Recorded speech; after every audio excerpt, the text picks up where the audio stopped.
Olá, eu sou o jornalista Albano Gado, nós estamos aqui no estúdio SZ Working, na Andradas 860, fazendo algumas entrevistas. E o entrevistado de hoje é o deputado estadual Cacá Dávila.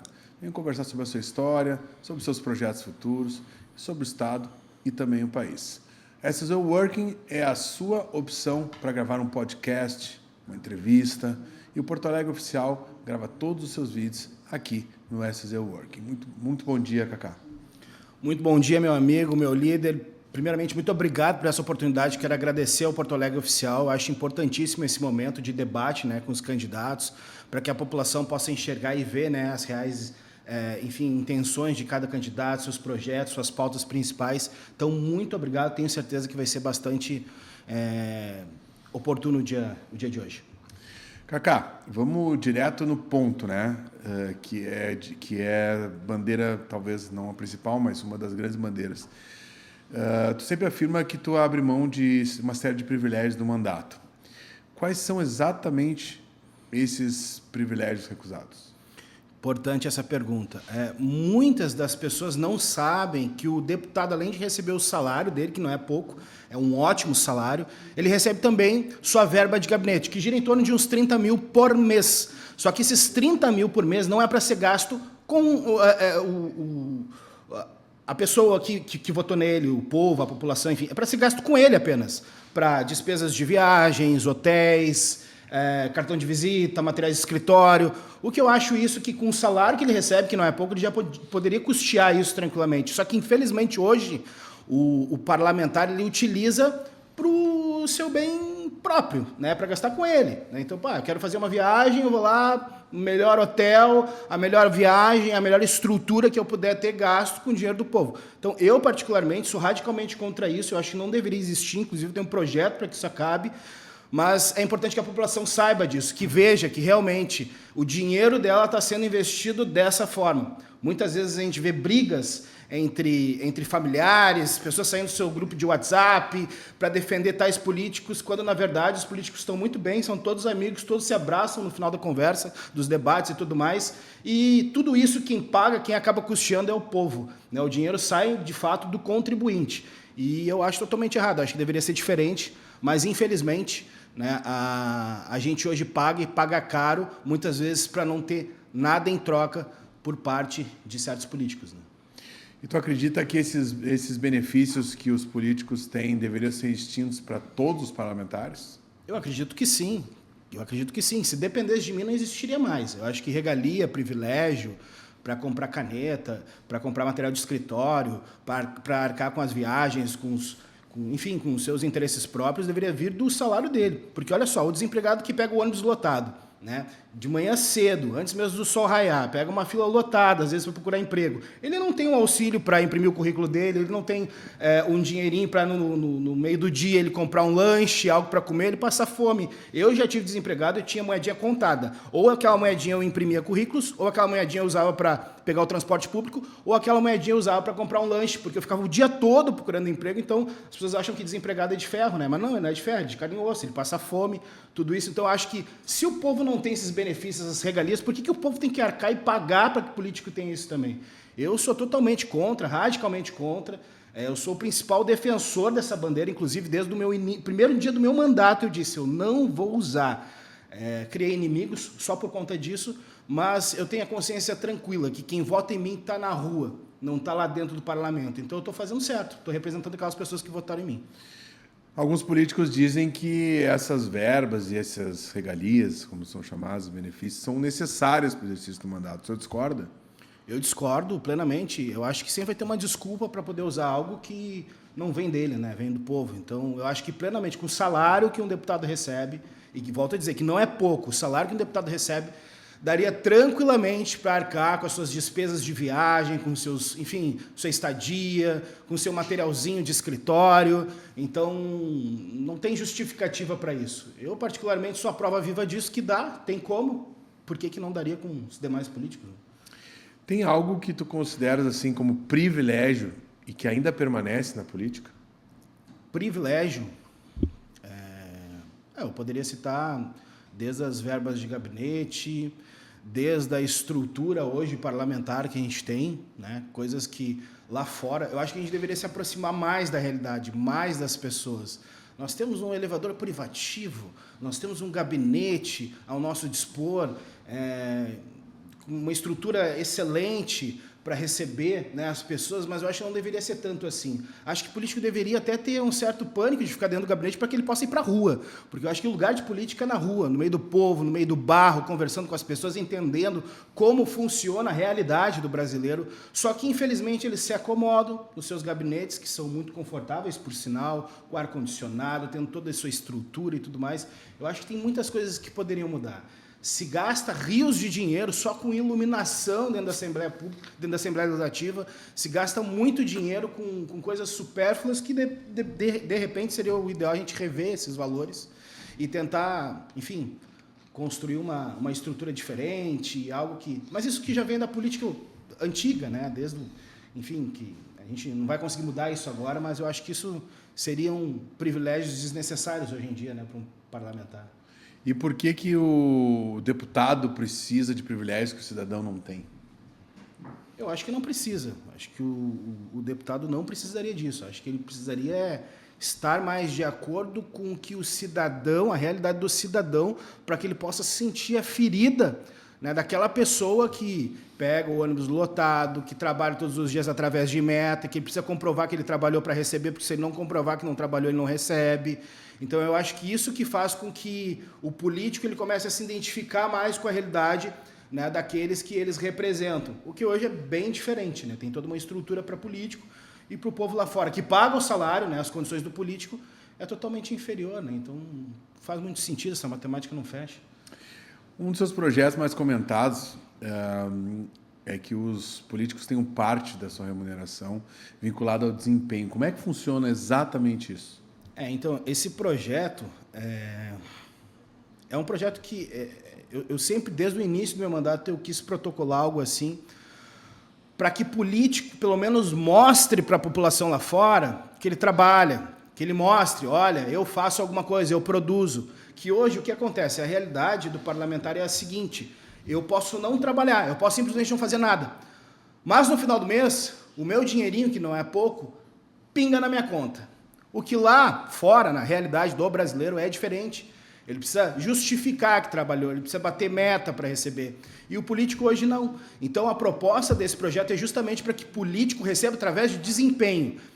Provou que trabalhou, ele recebe X% em cima de X produção. Olha, eu produzi isso, eu participei de comissões, eu protocolei tantos projetos, eu estive na comunidade e comprovei que através de fotos. Enfim, várias outras metas e critérios pré-estabelecidos para que ele possa receber o que ele recebe hoje. O que eu estou propondo é só para que seja transparente, para que ele possa mostrar para a população que ele recebe porque ele trabalhou. E hoje os políticos, a maioria dos políticos recebem, né, sem fazer nada. E eu vou te dizer, a maioria dos políticos não trabalham. E eu acho que político que vai contra esse projeto, onde tu precisa apenas comprovar que tu trabalhou, para mim é um político vagabundo. Porque o político ele precisa ter esse entendimento de que ele precisa comprovar isso. Ele é uma figura pública, ele é um parlamentar, ele não é, enfim, eu faço o meu salário e tudo mais. Quem paga o meu salário é o povo, então ele precisa comprovar para o povo que ele realmente está trabalhando, só que hoje isso não acontece. Esse projeto está sendo polêmico por conta disso. E eu tenho certeza que não vai ser aprovado, mas que pelo menos seja discutido. E é isso que eu estou lutando, para que ele vá através das comissões que ele acabe tramitando, através das comissões, e que ele seja discutido, o que hoje não é feito. Mas por que tu acha que não vai ser aprovado? Muitos políticos criticam o projeto, por quê? Criticam, dão risada, debocham. Acho isso algo totalmente fora do normal. Como é que a gente vai, imagina, através de meta? Já teve políticos rindo para mim. Cara, isso daí é uma coisa absurda. Imagina, a gente vai ter que ter... Nunca foi assim. Então, essa mentalidade, ela já está tão enraizada no meio da política que eu vejo que é algo que não tem, sabe, como a ser aprovado. A não ser que a gente vá numa questão mais popular, um plebiscito, algo do tipo, um abaixo-assinado, que é o que eu estou pensando em fazer mesmo, e de repente montar um acampamento lá na esquina democrática, pedir para que todo mundo assine, tendo tantas assinaturas, a gente pega o protocolo, o projeto e entrega na Assembleia Legislativa, e daí vão ver quantos políticos vão rir, né? Mas como é que a gente consegue medir o desempenho de um político sem transformar a política em uma disputa de popularidade? A gente poderia ter índices de desempenho no sentido de o que eles já fazem que seja comprovado. O que acontece é que hoje nem isso eles comprovam. Tem políticos que faltam às comissões, que não participam de comissões, que protocolam um projeto por ano. Tem políticos que não comprovam que ele teve realmente no meio da comunidade, assiduidade, faltam sem justificativa, não participam. Enfim, eles recebem todos os meses aquele salário, que não é pouco, para não fazer nada. Muito político não faz nada. Como agora, posso citar agora, exatamente agora. A gente trabalhou essa semana nem um dia, porque terça-feira, simplesmente por um acordo, não teve sessão, quartas-feiras agora passou a ser híbrida, quinta-feira sempre foi híbrido, sexta-feira nenhum político trabalha dentro da casa, segunda-feira não trabalham, terça-feira, que seria os dias dos projetos para ser aprovado, não teve sessão. Então, assim, essa semana foi praticamente zero. Então, provavelmente na outra semana vai ser assim também, só que a população precisa saber. A população precisa estar a par do que está acontecendo. E por isso que o mérito aqui eu entrego a vocês por estarem me abrindo essa oportunidade, porque muitos me chamam de louco, de doido, de fanático, de radical, mas eu sou radical pelo certo. Eu não sou radical por lados, por extremos, porque eu acho que é isso que não vai matar a fome, não vai acabar com o desemprego. A gente tem que atingir diretamente naqueles políticos que não trabalham e cobrar deles. O que tu está fazendo? Tu abriu mão das tuas regalias e privilégios? Tu está trabalhando, está comprovando que tu está fazendo, porque isso não acontece hoje, infelizmente. Os políticos, eles têm medo dessa meritocracia? Eu não sei se medo ou vergonha, talvez, porque muitos não vão conseguir atingir metas mínimas, metas básicas, por extrema incompetência. Então, tem políticos que faltam sem justificativa, não participam de comissões, não colaboram, não contribuem com projetos que vão de encontro aos interesses da população, porque aprovar um projeto, que é o dia da maçaneta da porta, é o que mais tem lá na Assembleia, mas projetos importantes para ir à pauta, ser votado, isso eu não vejo. Eu tenho ótimos projetos que estão parados lá nas comissões, e eu vou começar a cobrar e expor nas minhas redes sociais quem é o relator, quem é que está com o meu projeto, quem é que está trancando o meu projeto, porque até hoje, desde quando eu comecei, eu tive poucos projetos aprovados. Por quê? Porque ficam trancados nas comissões, porque são projetos que talvez não vão de encontro aos interesses deles. E a gente tem que começar a pensar mais nisso, nesses projetos que vão de encontro aos interesses da população, e não deles. E cobrar. O que está acontecendo? Por que seguraram o meu projeto? Nós temos um canal de transparência, onde as pessoas podem acompanhar os projetos, e ali sim eles vão ver os projetos, os gastos, os custos de cada parlamentar. Eu tenho certeza que muitos ficarão com vergonha quando eles começarem a ser cobrados pela população. E tu aceitaria ter o teu salário reduzido caso tu não atingisse as metas? Totalmente, super justo. Eu venho da iniciativa privada, né? Então eu sempre trabalhei através de meta. Se eu batia a meta, eu recebia. Se eu não batia, não é que eu não recebia. Se eu não batia a meta, eu ia para a rua. Então, eu já venho disso. Eu acredito que deveria ser assim também na política. Em qualquer empresa é assim. Qualquer pessoa que trabalha, né, tem um salário fixo, mais comissões, ou trabalha somente através de comissões, ou tem um salário mínimo ali para trabalhar e fazer muito, né, enfim, e político recebe o que recebe para muitas vezes não fazer nada, mas a gente sabe que todos os meses vai pingar lá o salário dele na conta. Cacá, tem algo na tua história aí que a gente gosta bastante de falar, porque acredito que seja um orgulho para ti, né? Pouca gente imagina que um deputado ele já tenha vivido nas ruas. Como é que foi esse período da tua vida?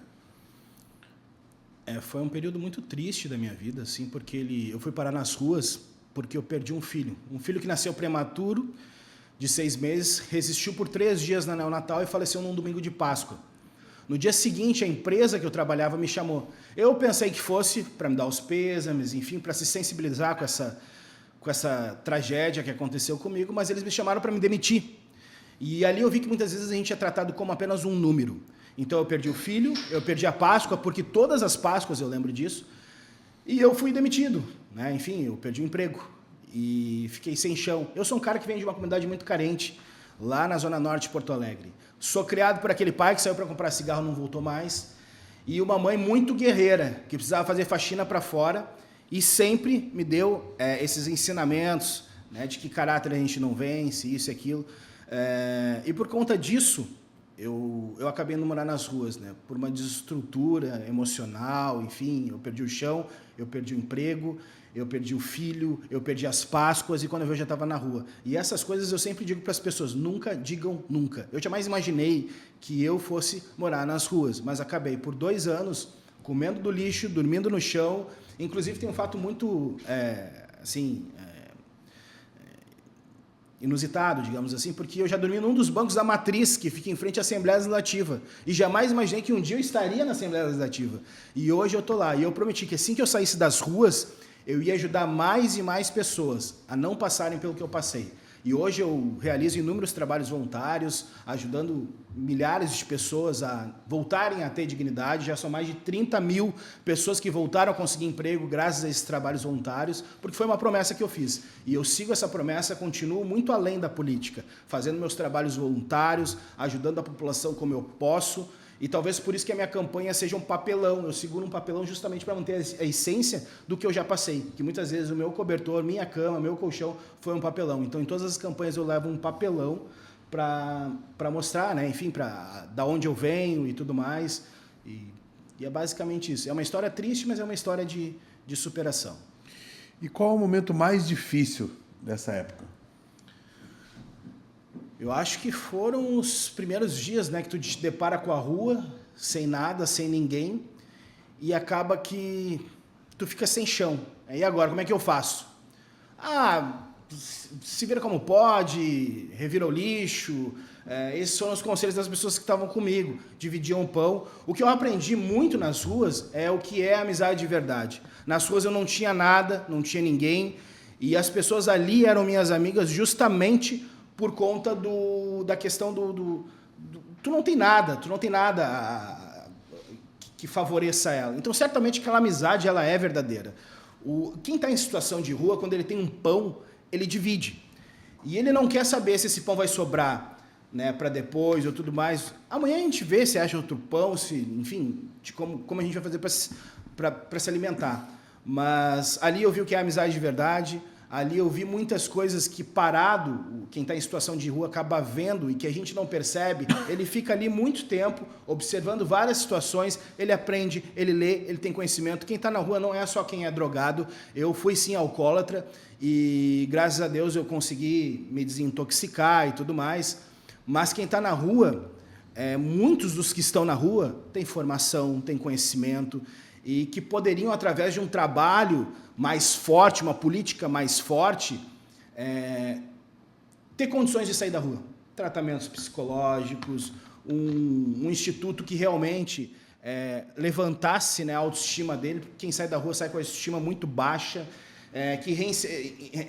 algum trabalho de capacitação, reinserir o mercado de trabalho, coisas desse tipo, que eu acho que seria importante e que a gente não tem. O que a gente tem é muito fraco, são albergues que acolhem quem está em situação de rua, no outro dia ele sai.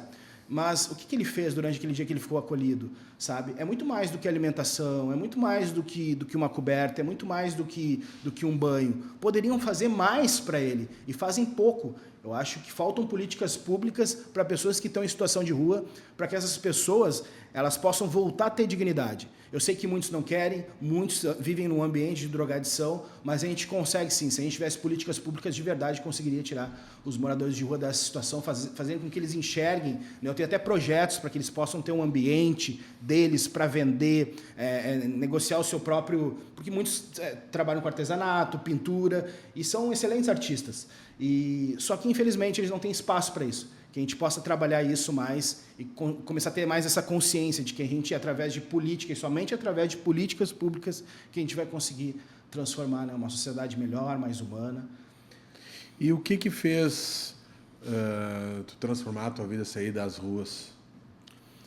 Eu sempre digo para as pessoas, perca tudo menos a fé. Eu sempre tive a minha fé. E eu tinha dentro de mim alguma coisa, que aquilo não ia durar para sempre. Foram 2 anos que eu precisei me reencontrar, foram 2 anos de aprendizado, foram 2 anos que eu precisei perder tudo para me reconstruir de novo. Então, o que fez eu sair da rua foi graças à ajuda eu chamo de anjos, senhoras que moravam num apartamento debaixo, eu morava debaixo da marquise do apartamento onde elas moravam. Então elas me deram uma oportunidade de tomar banho, de me vestir decentemente e perguntaram: tu é muito jovem, como é que tu faz para...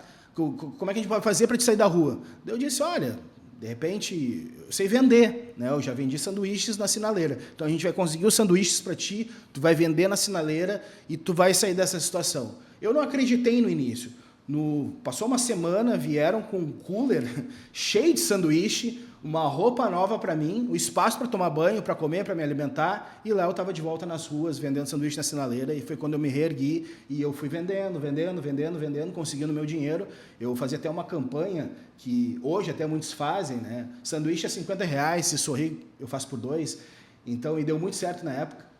E assim eu comecei a sair das ruas, assim, comecei a alugar uma pensãozinha, a enviar meus currículos para as empresas que estavam contratando, me chamaram e eu voltei a ter dignidade. Então eu agradeço muito a esses anjos aí que me ajudaram, para te ver o quanto é importante a ajuda que a gente presta para quem está em situação de rua. Porque talvez se ninguém tivesse me ajudado, eu estaria lá até hoje.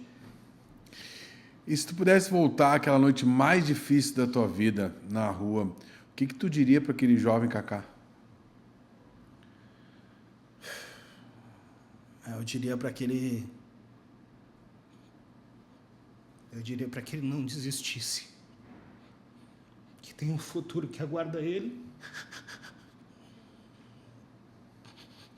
para que ele não desistisse, que muitas vezes eu pensei em tirar a própria vida, mas graças a Deus eu continuei, eu segui. Desculpa, a tua pergunta foi muito forte. Para mim, eu ainda tenho alguns traumas e é muito difícil. Mas eu diria para que não desistisse. Continua firme, que tem um futuro lindo pela frente e uma missão gloriosa. E qual é a diferença, Kaká, entre dormir na rua e hoje como deputado estadual? O que tu sente com isso? É um sentimento de vitória? Eu não digo de vitória, mas eu digo de responsabilidade. Eu acho que é uma responsabilidade muito grande. A gente saber que a gente tem um mandato nas nossas mãos e que esse mandato, eu não lido isso como um status, privilégio, algo do tipo. Eu lido isso como algo de muita responsabilidade. Tem pessoas que dependem de mim. Tem uma população lá fora que está esperando por políticas públicas de verdade, por bons exemplos. O Brasil carece de bons exemplos. A política carece de bons exemplos. E, infelizmente, a política está desacreditada. E eu concordo com a população, porque realmente por muitos anos se passaram na política políticos corruptos, políticos que não representam, né, os anseios da população. E eu estou aqui com uma missão, justamente tentar ser mais uma gotinha nesse oceano para tentar ajudar, né, aqueles que mais precisam. Acho que esse é o meu principal propósito na política. O senhor costuma ajudar diversas famílias que estão em dificuldade. Isso faz parte da política ou da sua história de vida? Isso faz parte da minha história de vida principalmente, porque lá um tempo atrás eu fui ajudado. Então hoje, se eu posso ajudar, é o meu dever. Eu acho que deveria ser o dever de todo mundo. Se tu tem um pouco mais, tu pode ajudar, ajuda.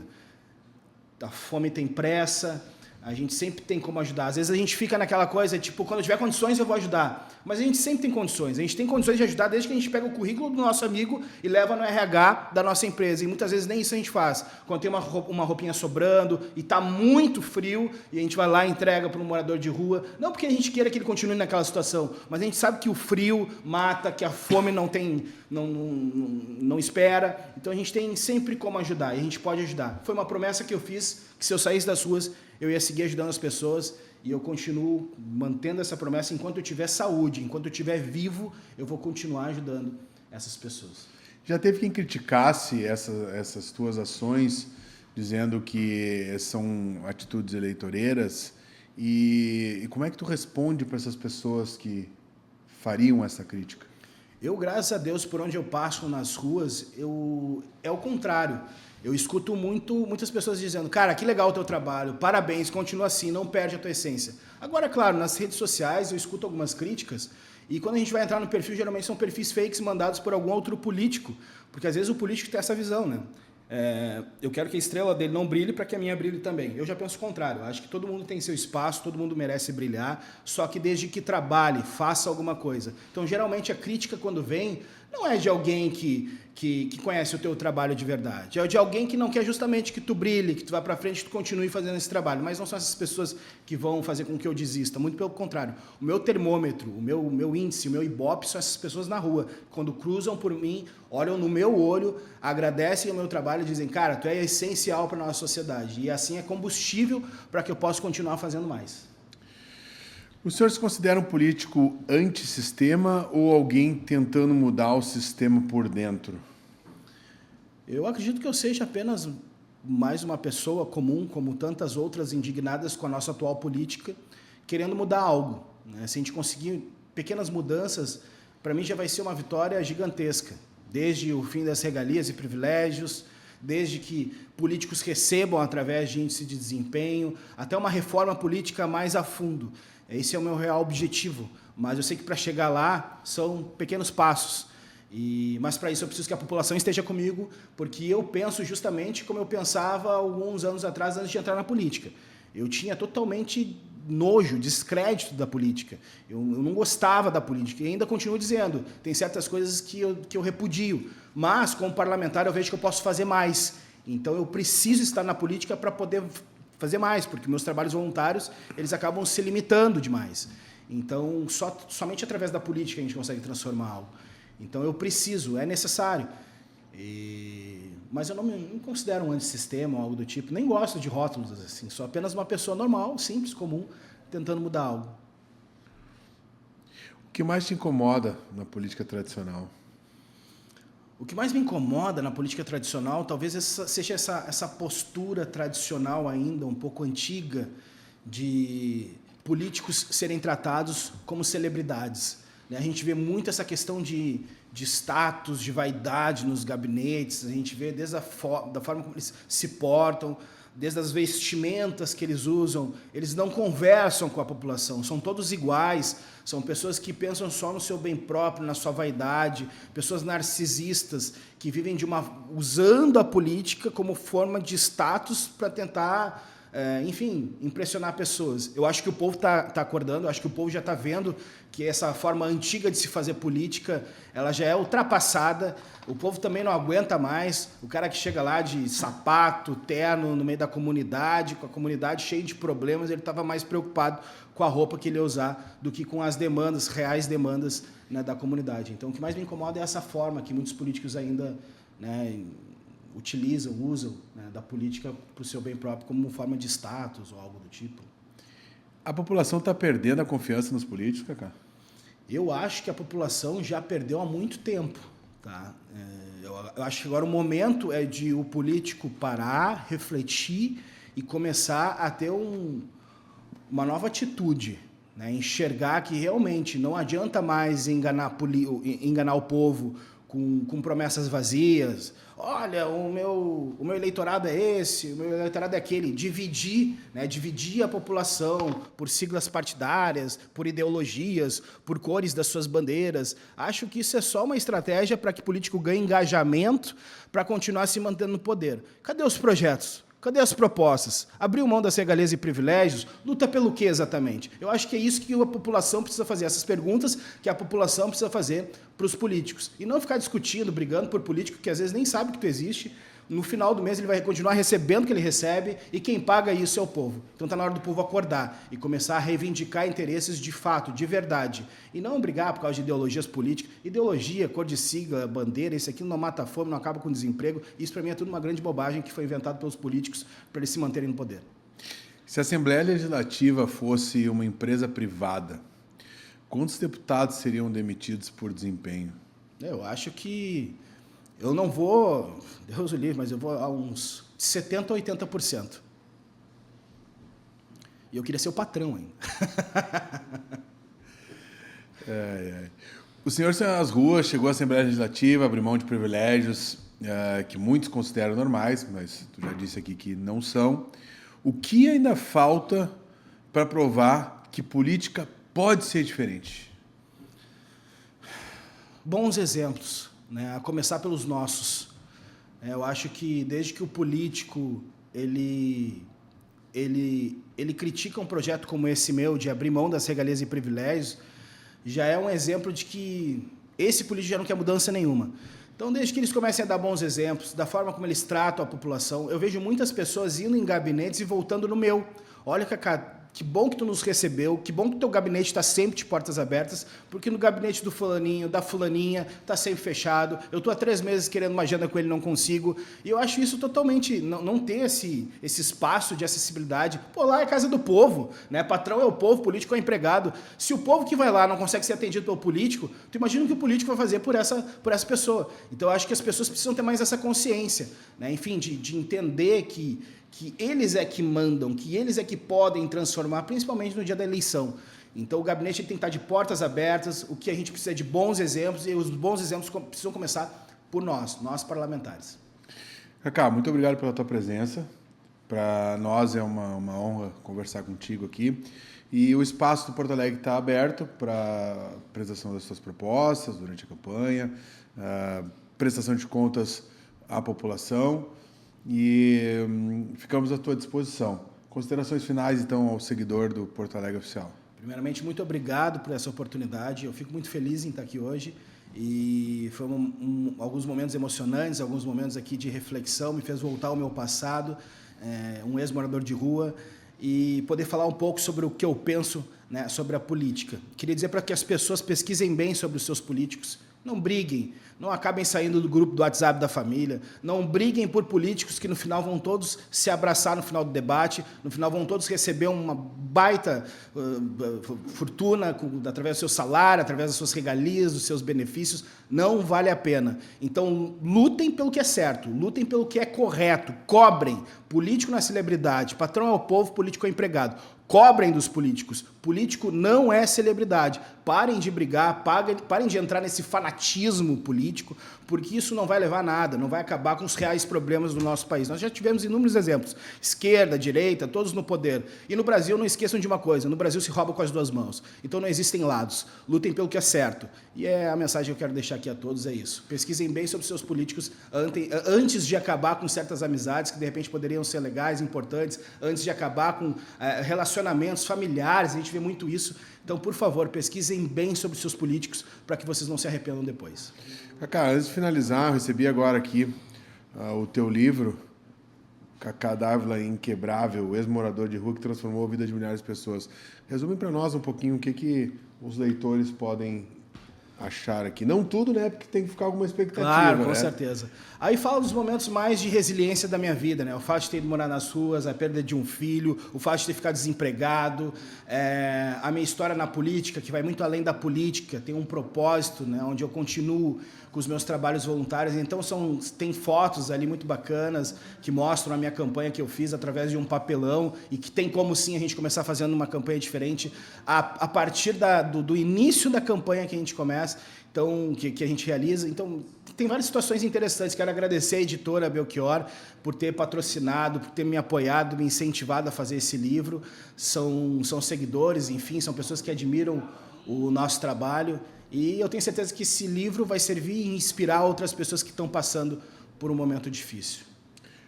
Muito obrigado pela presença mais uma vez. Eu sou o jornalista Albano Gado, nós estamos aqui no estúdio SZ Working, na Andradas 860. Para você que está pensando em fazer um podcast ou uma entrevista, já sabe, aqui tem a melhor qualidade e nós gravamos todos os nossos debates e as nossas entrevistas aqui no SZ Working, na Andradas 860. Um forte abraço e até a próxima entrevista.